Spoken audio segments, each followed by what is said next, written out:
Rational and fiercely independent, the INTJ architect personality type certainly comes with their own set of annoyances and pet peeves that they've picked up through their life.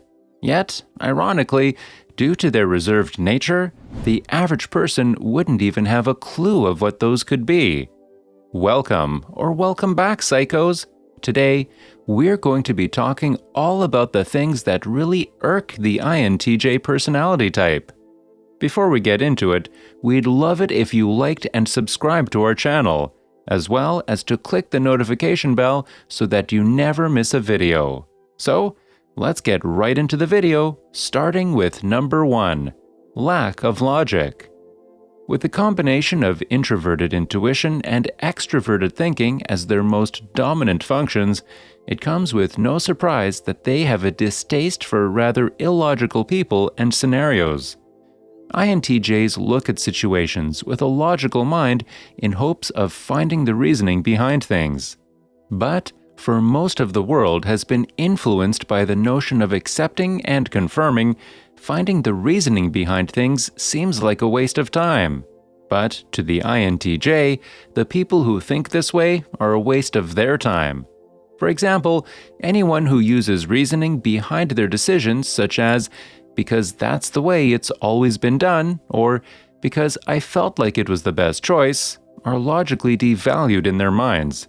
Luckily, most times, this sensible type is able to just shake their heads in awe and move on.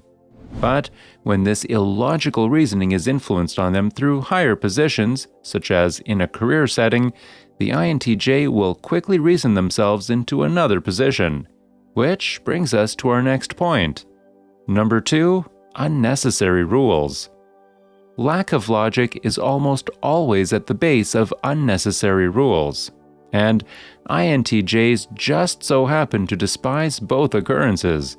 Yet, unnecessary rules have a special place in their special book of hate, especially if the rules are set out for them personally to follow. INTJs love to question the status quo and societal structures that have been placed before them. And when you learn to question these things from an early age, you begin to realize the true irrelevancy behind it all.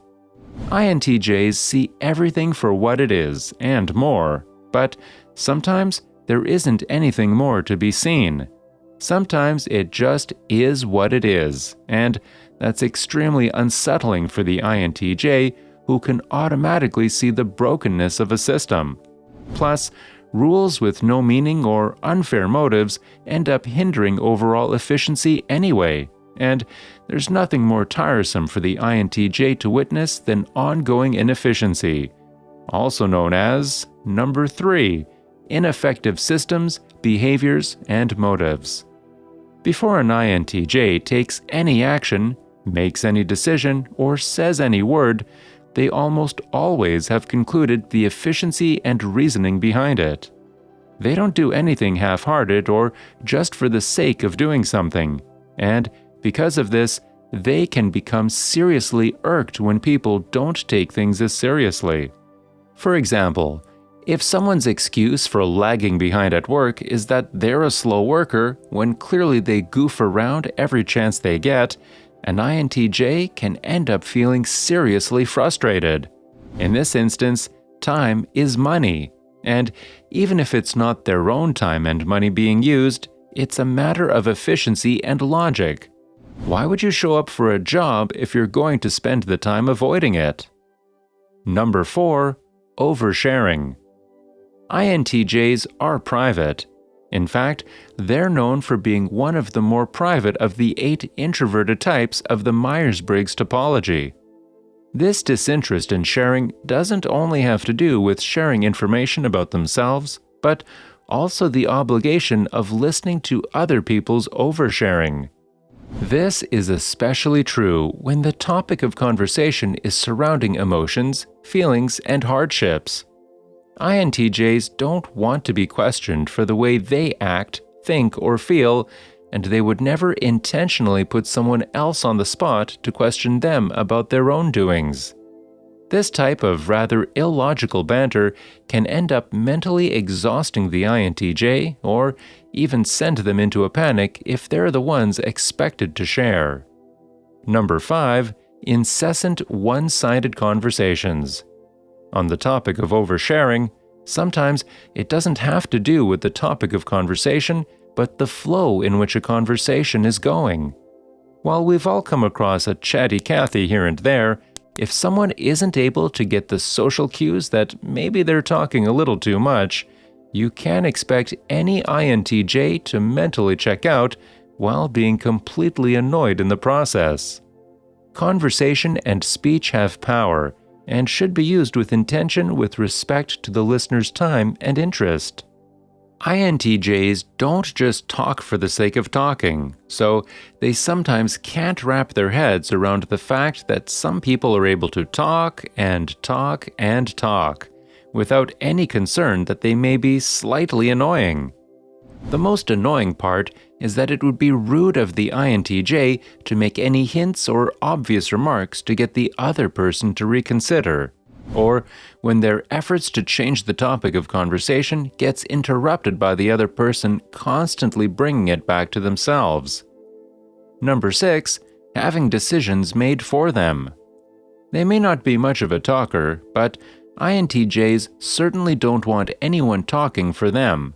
In fact, quite frankly, INTJs tend to think that most people don't measure up to their decision-making qualifications, even when it comes to romantic relationships. Most of the time, these logical types want everything to be passed by them, which isn't so much of an issue in a workplace setting and basic social interaction, but can end up causing slight discord in romance. Setting this tone in a relationship can end up giving their partner the impression that they're seen as incapable of decision-making on their own behalf. Sometimes this pet peeve is necessary, and other times it can end up causing more problems than if they were to just leave it alone. Number 7. Autopilot social niceties. Small talk, oversharing, one-sided conversations. I'm sure by now you're getting the drift. INTJs would much rather avoid social interaction than not. However, one of the most annoying aspects of social interaction for the INTJ are the simple gestures people feel obligated to do on a daily basis. Sure, things like covering your mouth when you cough or holding the door open for someone behind you comes with very practical reasoning behind it. But to ask someone how they are when you know that their answer is going to be ingenuine and automatic just doesn't do it for the INTJ to continue. Well, actually, sometimes it's not that easy. Some people with this type see no way out of these programmed social gestures without seeming like a total Scrooge, so they work around it and try to contain their annoyance. But in the end, they much rather use their blunt humor and dry wit to navigate through these social niceties. Number 8. Superficiality. Fancy cars, designer shoes, the latest and greatest brands. Save it! INTJs are nowhere near interested in the materialistic views of the world. With a deep intuitive knowing and true sensibility, in the eyes of an INTJ, there are much more important things in life that they'd rather dedicate their determination towards. Things like knowledge, experiences, and life lessons hold much more value in their repertoire of valuable things because they are priceless and only achievable if you put the work in.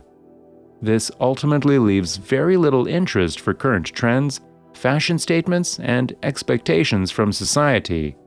They see and feel the deeper meaning to life, leaving superficiality to be considered as rather surface level.